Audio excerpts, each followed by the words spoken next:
They say paradise has a price. Montecito, California, with its sun-soaked streets, ocean vistas, and celebrity-studded tranquility, has long been the idyllic hideaway for the rich and famous. Palm trees sway in the warm breeze. Waves crash against private beaches. A bubble of perfection, or so it seems. But even paradise can hide shadows. And sometimes, the darker the shadow, the more shocking the secrets it conceals. Imagine this. A prince, famed for his charm, courage, and dedication to causes larger than himself, quietly abandoning his luxurious life in Montecito. No fanfare, no explanation, just gone. Gone from the mansion, gone from the public eye, leaving whispers and questions swirling like smoke in the California sun. Why would Prince Harry, a man seemingly in control of his own narrative, walk away from what the world perceives as a dream life? Why now, after years of carefully crafting a life outside royal walls, and after settling into one of the most exclusive corners of the American coastline? What could be so threatening, so revealing, that it pushes a prince, someone who has faced global scrutiny before, into sudden retreat? Before we continue, please hit the like button, subscribe to the channel, and turn on the notification bell for updates.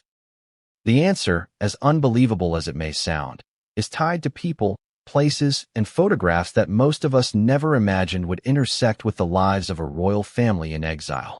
Ghislaine Maxwell, a name that has become synonymous with scandal, secrecy, and the criminal shadows of Jeffrey Epstein's empire, has allegedly resurfaced. She is rumored to be in possession of materials that, if verified, could change the way the world sees Meghan Markle, and, by extension, Prince Harry. Photographs, yacht parties, elite circles, and connections that defy what the public has been led to believe about the carefully curated lives of Montecito's most famous residents. Before we dive into the specifics, let's set the stage. The backdrop is a world where the private and the public collide in devastating ways, where a single image can ignite media storms and redefine reputations overnight, where the choices of a prince, his spouse, and their inner circle are dissected not just by tabloids, but by millions of online spectators who consider themselves judges of morality, loyalty, and truth, and where every whispered rumor, every leak, every hint of exposure carries consequences that can ripple through decades of carefully built public perception. Now, let's talk about Montecito itself. To outsiders, it's a picture-perfect postcard. Sprawling estates tucked behind manicured hedges, boutique shops lining tree-lined streets, an air of serene luxury. But inside these walls, the rules of engagement are unlike anywhere else. Privacy is a currency. Reputation is everything.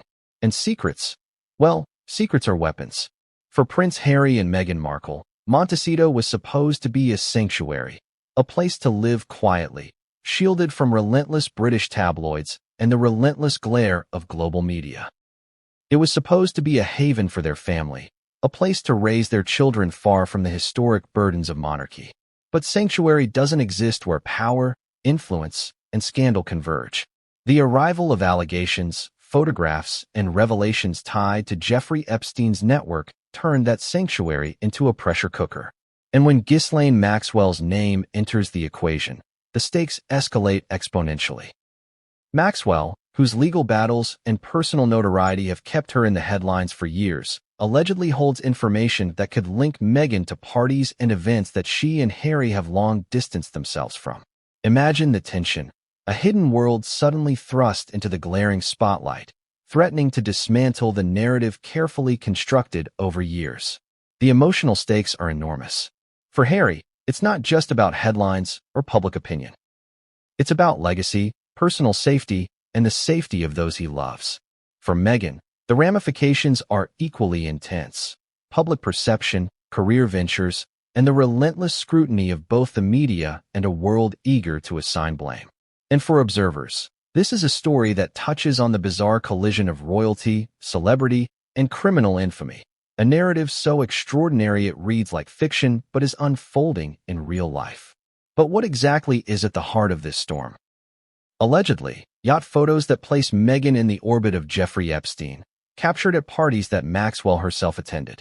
The images, whose authenticity has not been fully verified, are rumored to depict scenarios that are explosive not just because of who is present, but because of what they imply about associations, awareness, and potential complicity. Even rumors of such photographs have a gravitational pull, drawing media, public interest, and speculation into an inescapable vortex.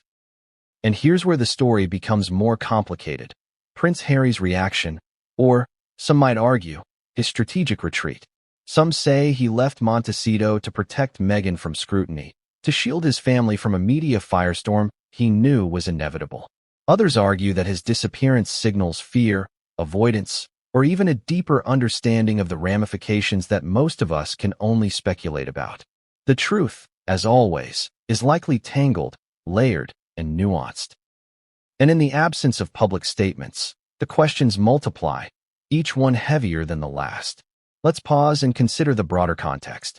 The Epstein network, Maxwell's role, and the infamous parties that have become part of modern legend are not merely historical footnotes. They are a looming presence that touches the lives of those who believed they were untouchable. In this world, alliances are fragile, and information is power.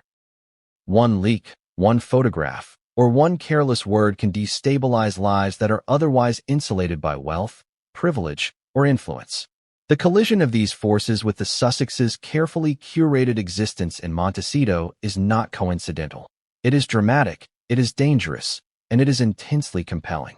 You may be asking yourself, why does this matter to the rest of the world? Isn't this just another celebrity scandal, another royal controversy? The answer is more layered than it first appears. This story is about trust and betrayal, about the fragility of reputation, and about the intersection of wealth, influence, and accountability. It challenges the idea that anyone, no matter how famous, powerful, or seemingly protected, is truly beyond consequence. It forces us to question the narratives we accept, the media we consume, and the moral judgments we make. And, most importantly, it exposes the human vulnerabilities behind public personas, reminding us that even princes and duchesses navigate worlds rife with danger, secrecy, and moral ambiguity. As the morning sun rises over the Pacific, casting golden light on Montecito's pristine beaches, the question remains: what compelled Prince Harry to leave? Was it fear, strategy, or a combination of both, wrapped up in a personal reckoning with a world far more complex than any royal protocol could prepare him for? And as for Meghan, what will the revelations, real or rumored, mean for her carefully managed public identity? Will Montecito remain a sanctuary, or has it become a pressure cooker from which there is no easy escape? By now, you might be wondering about the details. Who took these photographs? What exactly do they show? How does Maxwell fit into this narrative? And why would she choose to expose such sensitive material now? And most importantly, how will Harry respond, given the weight of his obligations to family, legacy, and personal morality? The answers, as you will see in the chapters ahead, are more shocking, more complicated, and more emotionally charged than anyone could anticipate. And so, as we prepare to unpack the layers of this story, remember this: the surface is only the beginning. Every photograph, every move, every whisper holds significance. And in a world where the line between public and private is razor thin, one misstep, or one revelation, can alter lives forever. The stage is set. The players are in motion. The sun rose over Montecito that morning, casting long shadows across manicured lawns and glimmering off the ocean waves. But inside one sprawling estate, a different kind of shadow was taking hold. Prince Harry, Duke of Sussex, was gone. Just like that. No farewell statements, no Instagram posts, no headlines to frame his departure. For someone whose life has been chronicled from cradle to crown, whose every smile, every frown, every slight movement has been analyzed and dissected, vanishing without explanation was shocking. It was almost cinematic, like a prince stepping out of a storybook into something darker, murkier, and infinitely more dangerous. But why? What had driven him to walk away from Montecito, from the life he had fought so hard to build for himself and for Meghan, from the sanctuary he had envisioned in the Californian sunshine? At first glance, the reasons seem simple enough. Montecito is a glittering paradise, yes, but paradise comes with invisible costs.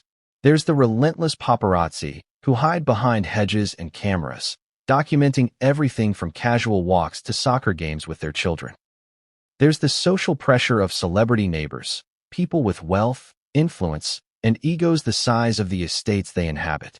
There are expectations, whispered and unspoken, to entertain, to maintain appearances, to navigate a world of elite events where every word, gesture, and outfit is scrutinized. For someone who had already experienced the crushing weight of global attention, from childhood to the public scandals of his adult life, these pressures were not just annoying. They were suffocating. But the truth runs deeper. Harry didn't leave Montecito merely to escape the cameras or the social scene. No, there were forces at play that went far beyond ordinary stress. Rumors had begun circulating, quiet at first, then louder, then impossible to ignore, that Ghislaine Maxwell, the notorious associate of Jeffrey Epstein, possessed material that could implicate Meghan in events most of the public had never imagined she would be connected to. Yacht parties, photographs, names that had never been linked to the Sussexes before. And while none of these claims had been officially verified, the mere possibility was enough to send shockwaves through Harry's inner circle. He knew the public, the press, and the relentless gossip engines of social media would seize upon any suggestion of impropriety, however tenuous. Imagine that weight. Your private life, meticulously curated and guarded, suddenly under threat of exposure, potentially tainted by associations you had long denied or dismissed. Every relationship, every social gathering, every photograph taken in the sunlit luxury of Montecito could be reinterpreted as evidence of complicity or indulgence. And for a man whose life had already been a battleground of narrative between tabloids, the monarchy, and his own personal truth, this was not a risk he could afford. Harry's departure, then, was not just physical, it was strategic. He needed distance, space, a buffer between the escalating storm and his family. But even in retreat, he was not entirely free. Montecito is small, its elite circles tightly knit.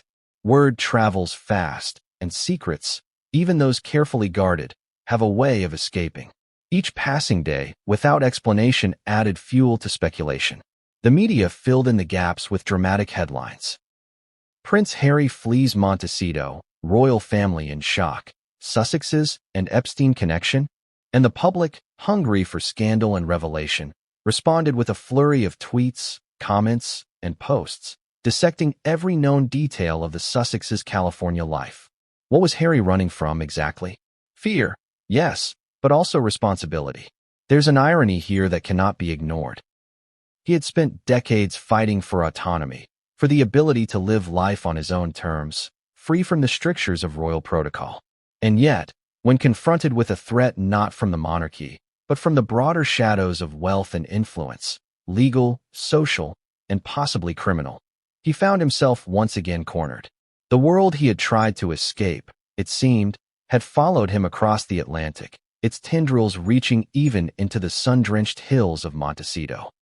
But Montecito itself is an ecosystem of whispers and observation.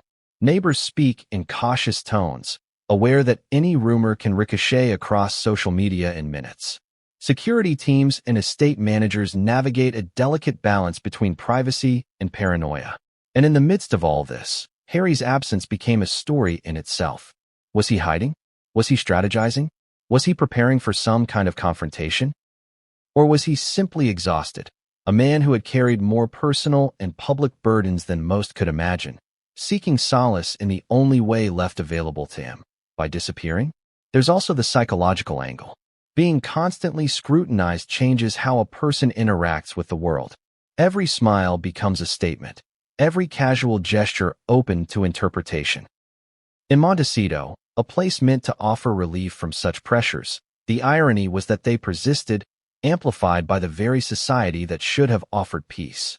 Harry, who had wrestled with trauma, loss, and the burden of legacy, understood all too well the consequences of misstep. And when the alleged Maxwell photographs entered the periphery, the stakes shifted from discomfort to potential catastrophe. It's worth pausing here to imagine the kind of stress Harry faced. A man known for his bravery, for his willingness to step into the public eye and fight for causes he believes in, suddenly confronting an invisible enemy armed with documents, images, and influence. A man whose life had been documented from birth, whose every relationship had been analyzed, whose every misstep had been magnified, was now dealing with an unknown that could redefine everything. And for someone who values loyalty, truth, and family above all else, the decision to step away was not just prudent, it was necessary. Yet the story is far from straightforward. Harry's absence did not come without consequences. Questions arose immediately. Who was protecting the family? Who would respond to the inevitable media storm? And most pressingly, how would Meghan navigate the emerging narrative, especially if the alleged photographs were released publicly? These questions hung over Montecito like storm clouds, dark and imminent, threatening to burst at any moment. Every palace of paradise hides a pressure cooker inside. The estates, the private roads, the serene beaches, all serve as both sanctuary and cage. And for Harry, that cage suddenly felt smaller, more constrictive, more suffocating than ever before. He had sought freedom, but freedom without control is fragile. And when external threats loom, threats tied not to tabloids, but to individuals like Maxwell, whose influence and history with Epstein have already left a trail of destruction, the rules of engagement change. Distance becomes a form of defense. Silence becomes a weapon. Disappearance becomes a strategy. But distance alone does not neutralize a threat. Rumors, leaks, and speculation spread faster than any security team can intercept. Every photograph, every conversation, every social media post becomes ammunition for the narrative machine. And in Montecito, where privacy is cherished but never guaranteed, the consequences are magnified. For Harry, leaving the estate was not an admission of defeat. It was an acknowledgement that some battles are fought in the shadows before they ever reach the public eye. And so the stage is set. Prince Harry has left Montecito, but the storm has not left him. It follows him, in whispers, in rumors, in the ever-present gaze of a public eager for scandal. What he is fleeing from, or preparing to confront, will come to define the next chapter of his life, and perhaps the public perception of the Sussexes as a whole. The question remains, what is waiting for him outside the gates of Montecito? What revelations are poised to emerge, and how will they reshape the narrative?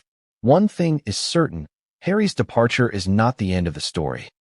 It is only the beginning, the first move in a game that intertwines royalty, celebrity, criminal intrigue, and personal survival. And just when you think you understand the stakes, just when you believe you've grasped the reasons behind his disappearance, one shocking detail emerges. Someone very close to the unfolding drama is ready to expose everything. A photograph, a memory, a secret that could upend everything Harry has tried to protect. And in the world of Montecito, secrets are the most dangerous currency of all. The world first learned Ghislaine Maxwell's name in whispers, a shadow looming over one of the most infamous criminal networks of the 21st century. To most, she was the enabler, the orchestrator, the woman who, behind closed doors, facilitated the machinations of Jeffrey Epstein. But now, in 2026, her name reemerges, not in courtrooms, not in headlines of past transgressions, but in a way that directly touches the Sussexes. The allegation is shocking. Maxwell possesses evidence, photographs, documents, perhaps even more, that allegedly connect Meghan Markle to events on luxury yachts with Epstein's inner circle. Think about that for a moment. The woman who was once at the center of Epstein's network, who spent years under intense public scrutiny and legal pressure, is now, intentionally or inadvertently, at the nexus of a story that could engulf one of the world's most photographed couples. And the timing is uncanny. Prince Harry had already retreated from Montecito, seeking space and security. And yet, the arrival of Maxwell's claims threatens to render distance irrelevant. In today's interconnected, hypervisual world, a photograph can travel faster than a palace statement, faster than lawyers can intervene, and certainly faster than a family can contain. Maxwell's influence is layered and complex. She knows how to manipulate information, how to leverage exposure without fully releasing it. Her history is a study in control, controlling perception, controlling access, controlling narrative.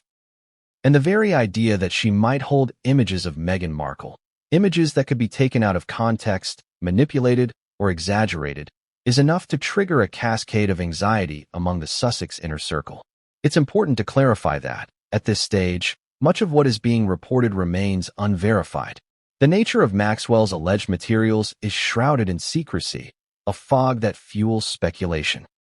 But speculation, as we've seen in other high-profile cases, is often enough to drive public perception, to create pressure, to force decisions. And in this case, the pressure is immense. Photographs of Meghan on yachts, places, events, people, combined with Maxwell's history, have the power to redefine a narrative that the Sussexes have worked for years to construct. Maxwell's role in all of this is as much psychological as it is factual. Her presence in the story introduces tension, fear, and uncertainty. The knowledge that someone with her capacity for influence and exposure is watching, holding information, perhaps even contemplating how to use it, is destabilizing. For Prince Harry, who has spent decades trying to balance public duty with private life, this is a nightmare scenario. A figure from one of the darkest chapters of recent history intersecting with his family's life in ways that could have public and private consequences. The story is further complicated by the timing. Epstein's shadow has never fully receded, and the names associated with his social and financial networks continue to attract scrutiny. When someone like Maxwell emerges with potential evidence or claims, the ripple effects are immediate. Lawyers mobilize, publicists strategize, and the media, ever hungry for the next explosive revelation, leaps at every hint, every leak. And amidst this chaos, Prince Harry's absence from Montecito is suddenly not just a personal decision. It becomes a story in itself. Why did he leave?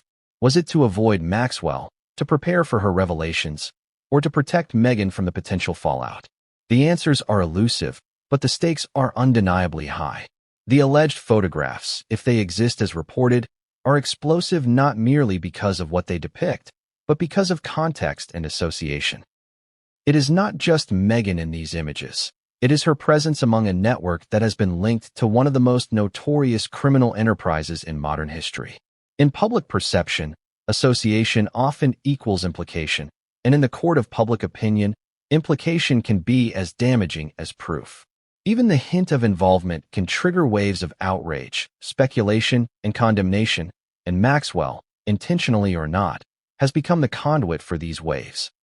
What makes Maxwell uniquely dangerous in this scenario is her understanding of narrative power. She knows how to hint without confirming, how to suggest without fully revealing, and how to control the flow of information to maintain leverage. For Prince Harry and Meghan Markle, navigating this situation requires not just public relations strategy, but psychological resilience. They must anticipate the moves of someone who has a history of manipulating attention and leveraging secrecy for personal advantage. And every decision they make, every statement, every public appearance, every withdrawal, can be interpreted, scrutinized, and used in ways they cannot fully predict. It's also critical to consider the media's role. News cycles today operate at a relentless pace, with social media amplifying every claim, leak, and rumor. One photograph, taken out of context, can generate millions of views, countless posts, and a barrage of commentary. Maxwell, whether intentionally or through the circumstances of exposure, has inserted herself into this ecosystem, creating a situation where Prince Harry's absence, Meghan's potential vulnerabilities, and public curiosity collide. The resulting tension is explosive, a perfect storm for media frenzy and public speculation. Moreover, the psychological weight of Maxwell's alleged involvement cannot be overstated. Prince Harry is a man deeply conscious of legacy, of public perception, and of personal integrity. To have someone like Maxwell potentially wielding information that could touch his family is not just inconvenient, it is threatening. It forces him into a reactive posture, challenging his ability to control narrative, protect his family, and maintain his autonomy. And while Montecito offered the promise of sanctuary, it cannot insulate against the ripple effects of someone with Maxwell's reach. At the same time, the allegations against Maxwell herself have complicated her motivations. She has spent years under intense scrutiny, navigating the legal system, managing public perception, and surviving one of the most dramatic criminal investigations in recent history. The question arises, Why involve the Sussexes? Is it leverage, revenge, or an attempt to assert relevance? The ambiguity of her motives adds an additional layer of uncertainty, intensifying the pressure on those caught in the crossfire. From an emotional standpoint, this scenario is charged with fear, anticipation, and a gnawing sense of vulnerability. Prince Harry, who has faced loss, trauma, and relentless media attention throughout his life, is confronted with a threat he cannot fully control. Meghan Markle, whose life has been a constant negotiation between public exposure and private identity, faces the prospect of images or narratives that could be misinterpreted or weaponized. And for observers, the story combines fascination with dread, the collision of royalty, celebrity, criminal notoriety, and elite secrecy is irresistibly compelling. Maxwell's alleged exposure is not just a personal threat, it is a cultural and societal one. It forces us to confront questions about power, influence, and the fragility of public personas. It reminds us that even the most protected individuals are vulnerable to forces beyond their control. And it challenges assumptions about morality, responsibility, and the consequences of association. In other words, this is not merely a story about celebrities or royals. It is a story about human vulnerability, perception, and the ways in which secrets, once unearthed, can reverberate across worlds far beyond those who created them. And as if the tension were not enough, the public's appetite for detail is insatiable. Every rumor about Maxwell, every suggestion about yacht photographs, every hint of scandal is dissected, amplified, and circulated. Social media acts as a magnifying glass, enlarging every perceived slight, every unverified claim, every shadow of impropriety. The result is a pressure cooker environment, where even a prince's carefully considered retreat becomes headline news, and where the court of public opinion often renders judgment before facts are established. As the narrative unfolds, it becomes clear that Prince Harry's departure from Montecito was not merely a personal choice. It was a strategic response to forces beyond his control, forces that intersect at the intersection of past criminal networks, elite social circles, and global media. Ghislaine Maxwell's emergence into this story, whether through photographs, documentation, or rumor, acts as a catalyst, intensifying the stakes, magnifying the consequences, and creating a scenario in which no one can predict what comes next. And yet, despite the tension, despite the uncertainty, one undeniable truth persists. Maxwell's alleged exposure has shifted the balance. It has turned a private retreat into a public spectacle, a sanctuary into a stage, and a moment of personal strategy into a story that the world is watching with bated breath. For Prince Harry and Meghan Markle, the path forward is uncertain, fraught with potential pitfalls, and shadowed by a figure whose reputation and history of manipulation make her uniquely formidable. The question that now dominates every conversation, every thought, and every speculation is simple but chilling. What exactly does Maxwell hold, and how will it impact the lives of the Sussexes? Imagine a sun-soaked deck, the gentle rocking of a luxury yacht, the endless expanse of ocean stretching into the horizon, and a world far removed from the gaze of everyday life. It's a scene of glamour, serenity, and privilege.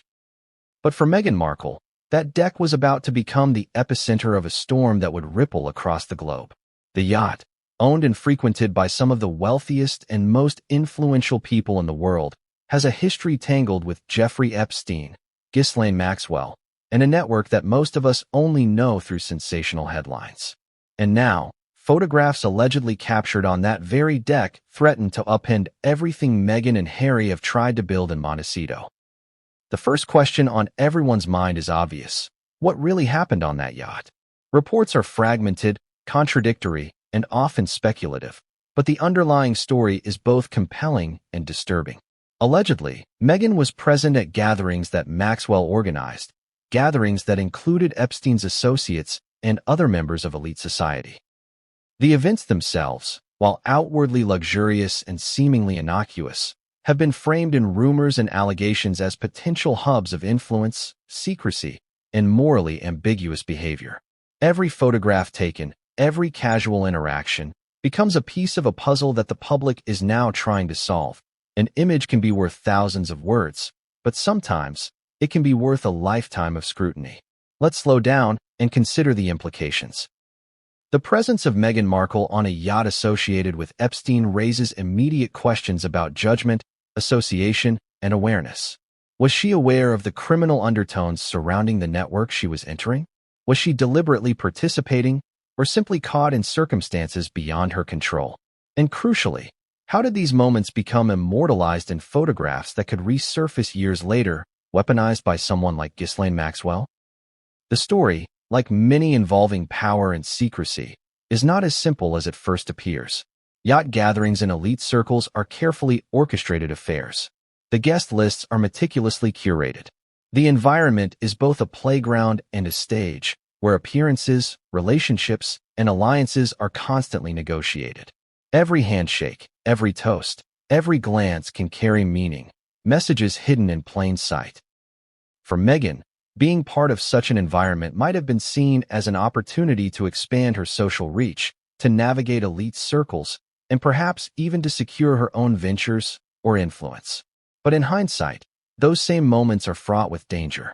Photographs taken casually, for memory or documentation, can be reframed to tell a completely different story, one that aligns with the public's fascination with scandal rather than truth. Consider the optics. The images allegedly show Meghan interacting with individuals connected to Epstein's network, enjoying the luxuries of a private yacht, smiles and laughter captured in timeless frames. To the untrained eye, they might appear innocuous, a celebrity mingling at an exclusive event. But to the media, the public, and legal observers, these images are a goldmine of speculation. Context becomes everything, and nuance is often lost. Every photograph is dissected, every detail magnified. And once these images become part of the conversation, control over narrative is almost impossible. Yet there's another layer to consider: human psychology. Meghan Markle, like anyone in her position, is navigating a world where perception often outweighs reality. How she is seen in these photographs can define narratives about her morality, judgment, and social awareness for years to come. The challenge is immense. How do you reconcile being part of elite social environments while maintaining integrity, privacy, and public perception? And how do you do this when someone like Maxwell potentially holds material that could be interpreted in multiple ways, each interpretation more damaging than the last? Then there's the question of timing. These alleged photographs have resurfaced at a moment when Prince Harry has retreated from Montecito, when public curiosity about the Sussexes is peaking, and when social media can amplify every rumor, every hint, every photograph, to an unprecedented scale. Timing, as always, is everything in scandals of this magnitude.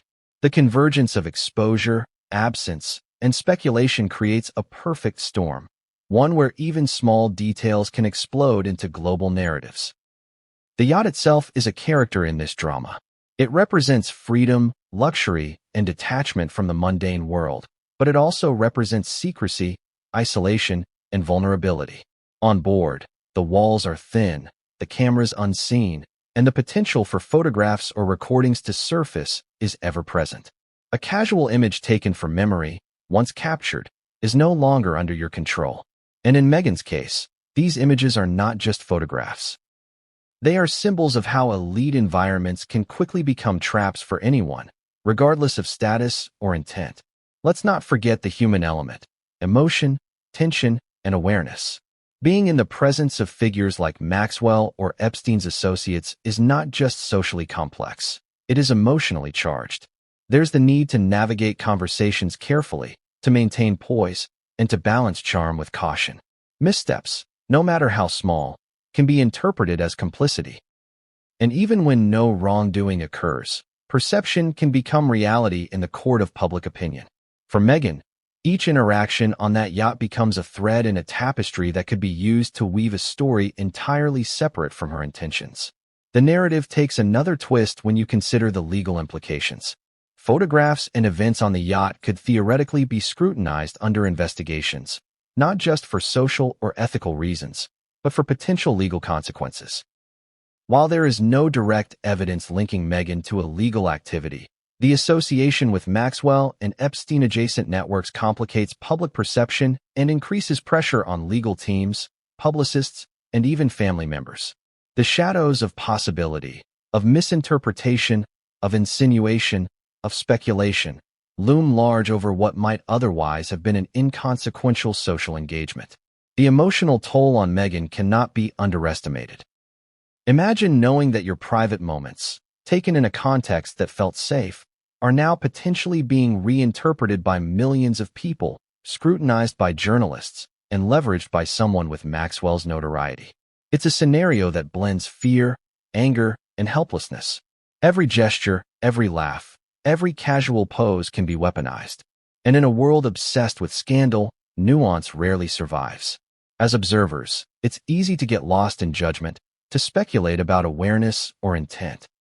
But the more interesting question is one Meghan and Harry must confront daily. How do you navigate a world where wealth, celebrity, and criminal history intersect in ways that are both unavoidable and uncontrollable?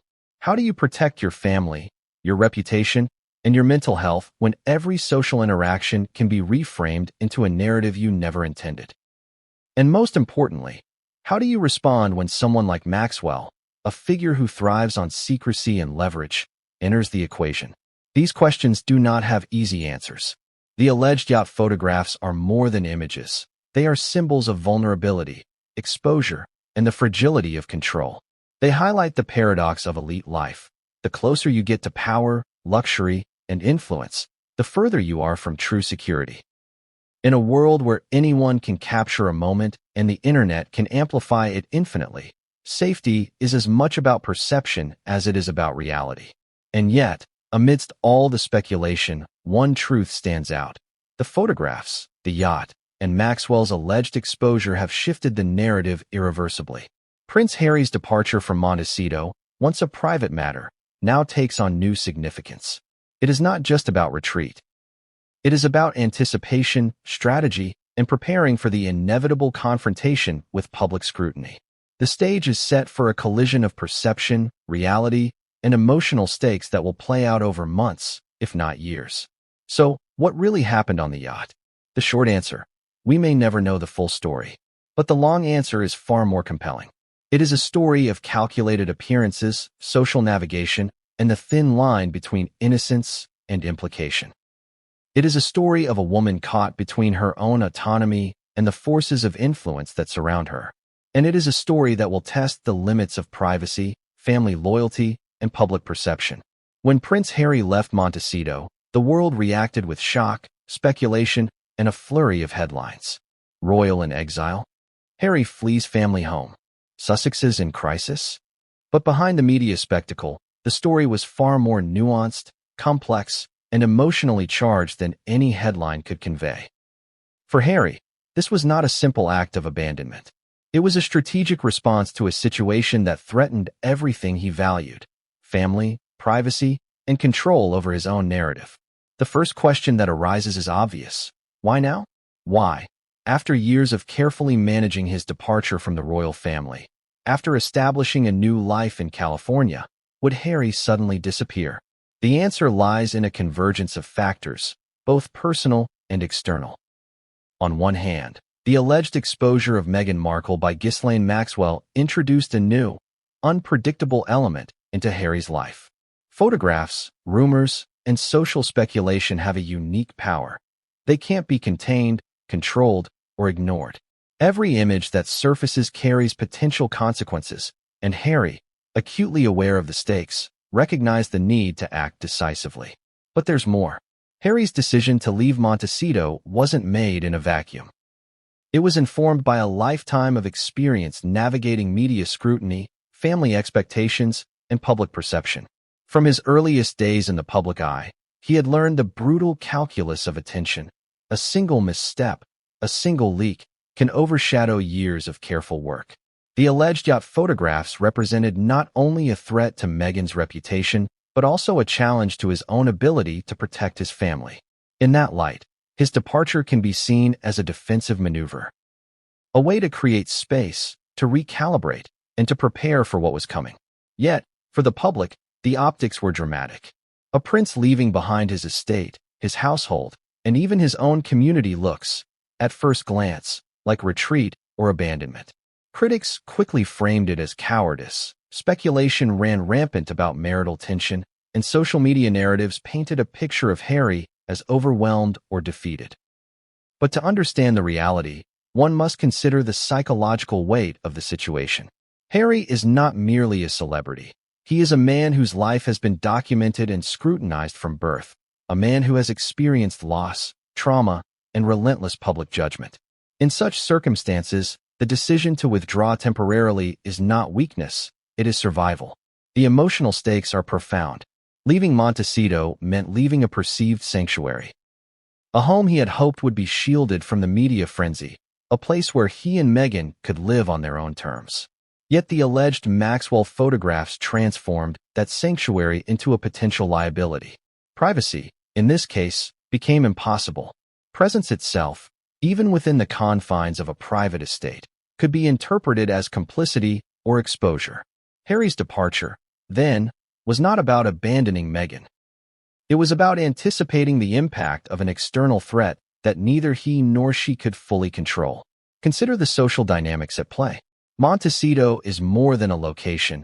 It is an ecosystem of influence, gossip, and observation. Elite neighbors, local media, and social networks all contribute to a pressure cooker environment. In such a setting, the presence of someone with alleged ties to scandal or proximity to someone capable of leaking sensitive material transforms ordinary life into a high-stakes operation. Harry's retreat allowed him to step back from this ecosystem, to evaluate the threat landscape, and to plan a strategy that balanced protection, perception, and personal agency. Yet strategy is only part of the story. There is also a deeply human element: fear, frustration, and moral responsibility. Harry has always been conscious of his role as a husband and father. The decision to leave Montecito was, in many ways, an act of protection. By creating distance, he sought to shield Meghan and their children from immediate media intrusion, from the potential psychological impact of sudden exposure, and from the social fallout that might accompany Maxwell's alleged revelations. In this context, absence is a form of presence, a way to manage a crisis without exacerbating it. The timing of Harry's actions also reflects a sophisticated understanding of narrative control. By removing himself from the immediate environment, he changes the story. Instead of reacting impulsively to every leak or rumor, he gains the advantage of observation. He can assess Maxwell's moves, anticipate media framing, and coordinate responses in a controlled manner. This is a pattern we have seen before in Harry's life, measured withdrawal as a tool of strategic engagement. Absence, in this sense, is not surrender, it is preparation. However, the psychological burden of this approach is enormous. Retreating from a place one considers home, even temporarily, creates tension, uncertainty, and emotional strain.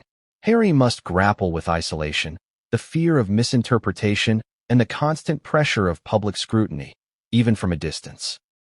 Every decision carries potential ramifications, every movement is analyzed, and every misstep could be amplified by media narratives eager to interpret absence as guilt or weakness.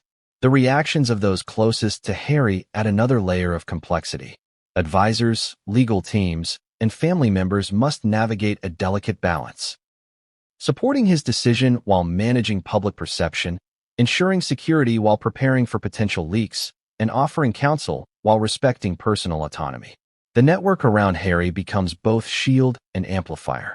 Each action taken by advisors, each statement issued, or withheld, feeds into a broader narrative that the public and media are eager to consume. At the same time, Harry's departure forces us to examine the emotional calculus of leadership, protection, and self-preservation. He is not only managing his own life, but the lives of those he loves. Every choice is weighted with responsibility. Retreating from Montecito is not a denial of duty, it is an extension of it. By stepping back, Harry positions himself to act more decisively when the time comes, to respond with clarity, and to protect his family from exposure they cannot control. The stakes are heightened by the broader context of Maxwell's alleged involvement. Her reputation, history, and potential leverage make her a formidable player. Her access to photographs, documents, or insider knowledge means that Harry and Meghan are no longer operating in a vacuum. The threat is external, unpredictable, and legally complex. Every move must be calculated, every public statement carefully crafted, and every retreat considered in light of potential exposure. In this environment, the line between strategic absence and public perception of abandonment becomes razor-thin. And yet, despite the tension, Harry's actions reveal a consistent pattern, a commitment to protection, a prioritization of family, and a strategic engagement with forces he cannot fully control. His departure is both defensive and anticipatory.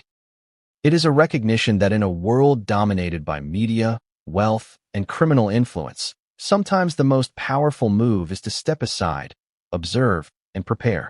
But this strategy comes with consequences. Media speculation intensifies, narratives of fear and scandal multiply, and social media becomes a breeding ground for rumor and accusation. Every photograph, every report, every leaked detail is magnified. The absence that Harry intended as protection is simultaneously interpreted as vulnerability. And in this environment, the emotional stakes are as high as the reputational ones. So, was Harry's departure an act of abandonment or a calculated strategy? The answer, as with many elements of his life, is complex. It is both deeply personal and strategically astute. It reflects a man who understands the fragility of public perception, the potency of external threats, and the profound responsibility he bears to those he loves. It is a maneuver born of necessity, foresight, and a recognition that some battles are best fought from the shadows. And just when the world thinks it has interpreted Harry's disappearance, just when speculation seems to solidify into certainty, one revelation emerges, something so unexpected that it shifts the narrative once again. A move, a statement, a leak, something that forces not just Harry, but everyone observing him, to reconsider what has happened. Why? The news of Prince Harry's abrupt departure from Montecito did not remain confined to the sun-soaked streets of California. Across the Atlantic, in the ornate halls of Buckingham Palace, a storm quietly brewed. For a family accustomed to managing public perception, controlling scandal, and projecting continuity, Harry's actions represented a disruption that touched every corner of royal life. The palace, a symbol of stability and tradition, was suddenly facing questions it had long hoped to avoid. What had driven the Duke of Sussex to retreat? What did this mean for Meghan Markle? And how would Maxwell's alleged revelations impact the monarchy itself? Royal fallout, as anyone familiar with the institution knows, is rarely immediate in visible form. It is subtle, methodical, and strategic. Conversations happen behind closed doors, advisors analyze every angle, and officials carefully craft statements, or the absence thereof. But even silence, in a world obsessed with speculation, can be interpreted as tacit approval, disapproval, or worse, confirmation of a hidden scandal. And in this case, Buckingham Palace was acutely aware that the Sussexes' story was now intertwined with a narrative few could control, involving a woman with a notorious history and photographs that could, whether true or distorted, ignite a global conversation about royalty, morality, and privilege. The emotional stakes inside the palace were immense. For Queen Elizabeth II, or her successors in the line of command. The idea that a grandson could disappear into the Californian sun while rumors swirled about criminally linked gatherings is destabilizing. It challenges centuries of protocol, undermines carefully maintained family narratives, and places the institution itself under the intense glare of modern media scrutiny. Advisors scrambled to determine what could be said publicly without exacerbating the situation, while communications teams debated the balance between transparency and discretion. Every word, every press release, and every carefully crafted statement was designed to maintain dignity while minimizing damage, a delicate dance of optics in a world that no longer waits for verification. Meanwhile, the palace staff, those familiar with the rhythms of royal life and the pressures of public attention, were acutely aware of the potential long-term implications. A scandal, even one not fully verified, could ripple through generations, affecting public trust, charitable engagement, and the global perception of monarchy. Every historian, biographer, and media analysts watching the Sussexes knew that the alleged Maxwell photographs, combined with Harry's sudden withdrawal, created a perfect storm. And in a monarchy built on reputation, image, and continuity, storms of this magnitude are treated with the utmost seriousness. At the same time, the story was not contained within palace walls.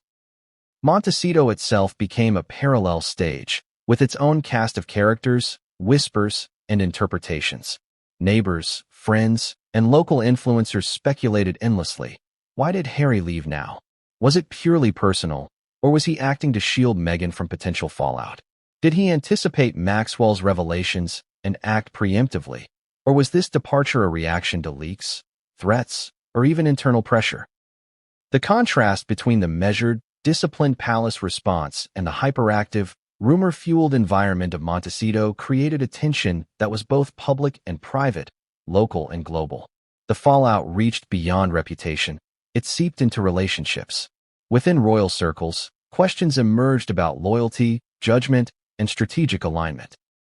Allies of Harry and Meghan debated how much support to offer versus how much distance to maintain, while critics within the institution saw opportunity to reinforce traditional narratives, question the couple's judgment, or subtly criticize their autonomy.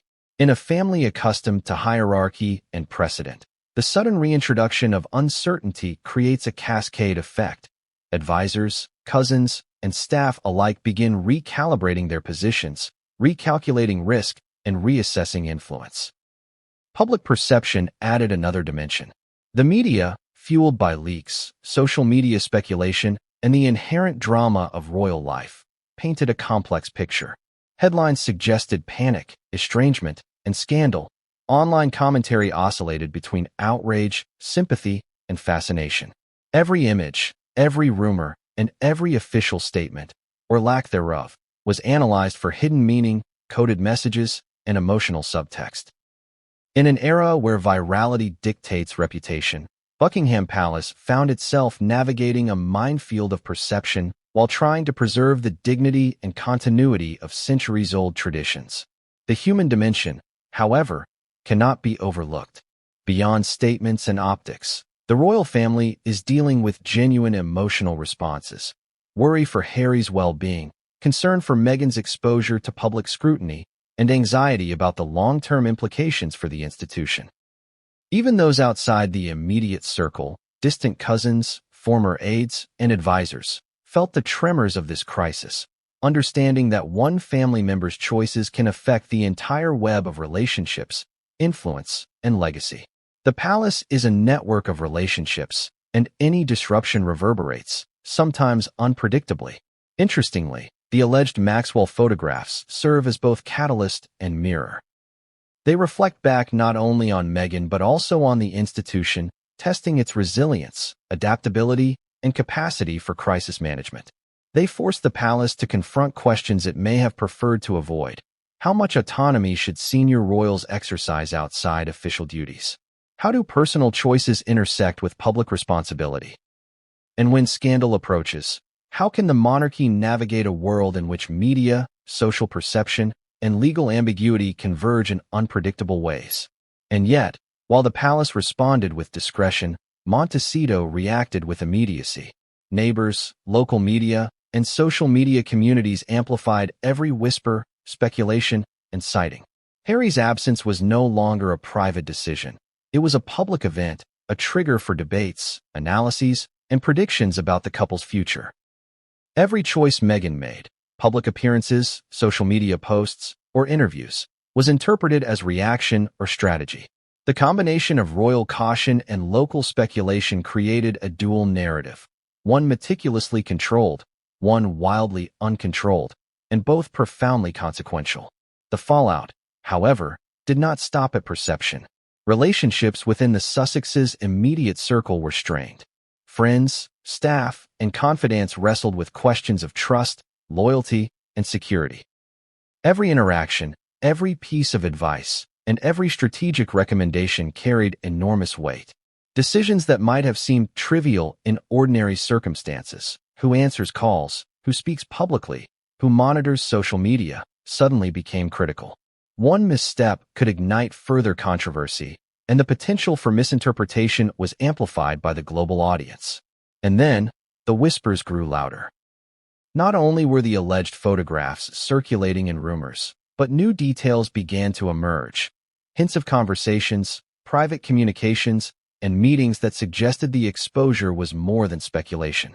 Legal teams became involved, strategists debated next steps, and the Sussexes world became a chessboard of calculated moves, each designed to protect, mitigate, or anticipate the next wave of scrutiny. In this environment, timing, messaging, and perception were everything. For the palace, the situation was unprecedented in modern memory.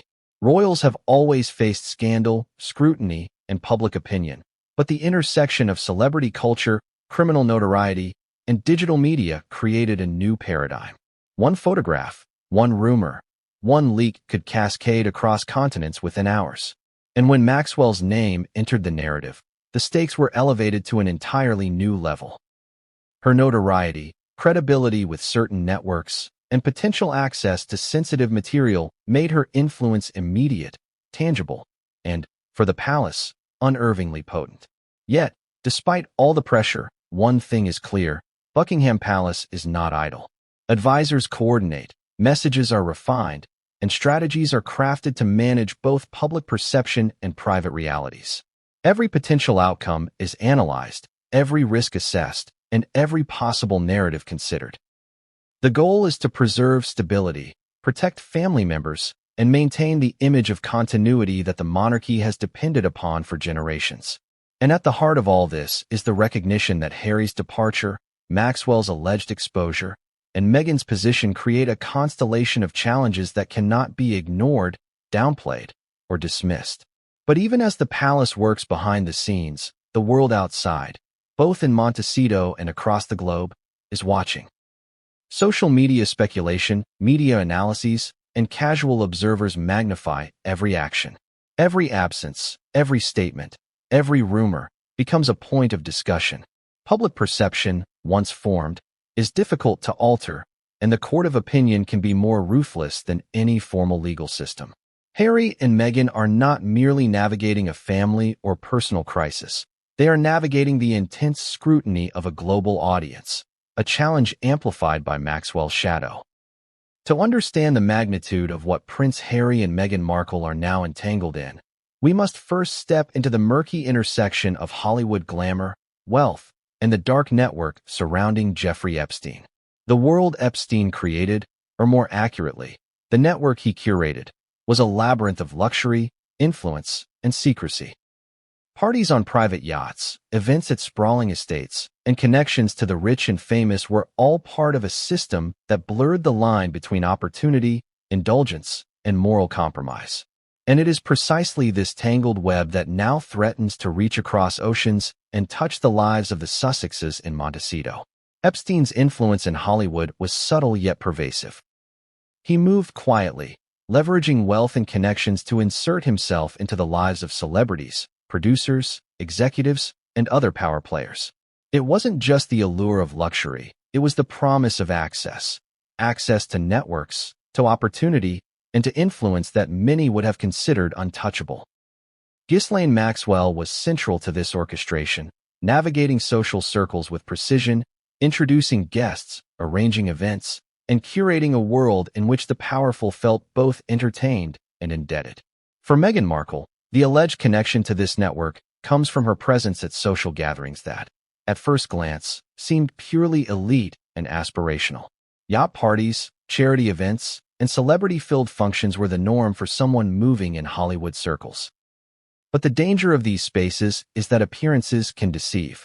A casual presence at an event curated by Maxwell, or under Epstein's influence, is enough for rumors to emerge, photographs to be misinterpreted, and narratives to be constructed, whether fair or not, that place individuals in the center of scandal. The mechanics of Hollywood networking are critical to understand. These events, often framed as glamorous social opportunities, serve dual purposes. They entertain and they connect. Every interaction is observed, every handshake noted, every photograph a potential tool for influence. In Epstein's orbit, the stakes were higher. Individuals were not merely socializing. They were entering a meticulously managed ecosystem where access, loyalty, and perception were currency. For someone like Meghan, who was transitioning from Hollywood into royalty, these intersections could easily be exploited or misrepresented. Then there is the element of photographs, the alleged evidence that has caused this chain reaction. Photographs are deceptively simple, yet powerfully complex. A single image, captured casually at a party, can be reframed to imply association, intent, or even complicity. Context is everything, but context is often lost in translation. Maxwell's alleged possession of these photographs, whether for leverage, revenge, or another purpose entirely, introduces a dynamic in which the Sussexes' presence in a room, a yacht, or an event could be interpreted as far more significant than intended. And in a world where perception often eclipses reality, this is a perilous situation. The Hollywood-Epstein connection also highlights the systemic nature of influence. It's not just about individual events. It's about networks, reputation, and the machinery of power. Epstein cultivated relationships across industries, creating a sense of obligation and dependency. Those who were invited, photographed, or associated with him were often unknowingly participating in a network designed to extend influence, collect leverage, and maintain control. For Meghan, her alleged involvement, however incidental, places her in the proximity of this machinery, a proximity that Maxwell could now exploit to her advantage. The emotional implications for Meghan are profound. To be associated with a figure like Epstein, even tangentially, is to confront questions of judgment, exposure, and moral responsibility. Every smile in a photograph, every laugh captured on a yacht deck, every handshake at a social gathering can be reinterpreted under the lens of scandal. And while intent matters, perception rules in the court of public opinion. The fear, anxiety, and frustration this can generate are immense, particularly for someone already navigating the challenges of public scrutiny, family obligations, and media attention. Prince Harry's perspective is equally critical. He has spent his life protecting, defending, and managing the narrative surrounding his family. The revelation that Meghan may have been photographed in contexts tied to Epstein's network is not just a personal concern. It is a threat to his family, to his legacy, and to the careful construction of their life in Montecito. His withdrawal from California can now be seen not as avoidance, but as an effort to protect, strategize, and anticipate the complex interplay of media, legal risk, and public perception. Hollywood itself reacts differently to scandal than the monarchy. Gossip circulates quickly, often amplified by social media. Reputation is fragile, and careers can pivot on perception rather than reality. The alleged photographs create a perfect storm. Royalty meets celebrity intrigue meets criminal history. The narrative becomes irresistible, a story the world cannot look away from.